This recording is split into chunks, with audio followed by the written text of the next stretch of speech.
Hey guys, this is Benny Ricciardi with rotocurve.com, and I'm here with our FanDuel quarterback tip for cash games. Towards the end of the season last year, many of the big players started not paying up at the quarterback position for the players that they wanted to put on their cash game rosters.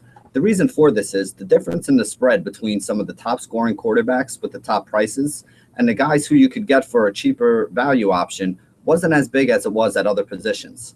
If you wanted to pay up at quarterback, that usually meant that you had to take a cheaper option at either running back or wide receiver. The expensive options at wide receiver were doing much better versus the cheap options than the expensive options at quarterback were doing versus the cheaper options there.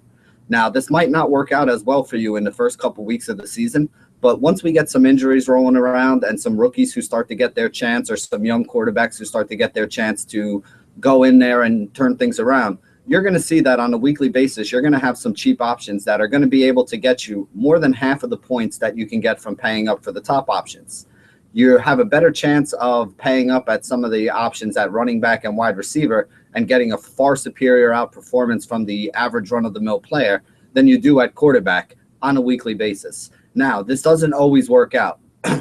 Last year, we had guys like Mark Sanchez. We had guys like Ryan Fitzpatrick. We even had guys like Teddy Bridgewater, who threw up some big numbers when they were low priced in these situations. We also had guys like Johnny Manziel, who many of the guys that played last year just cringed when I said that name, remembering that game when he was minimum price on FanDuel and wound up having one of the worst games ever and sinking a lot of people's cash game rosters. There is some risk that comes along with doing this. Quarterback is a position where you do want to make sure you get a decent score.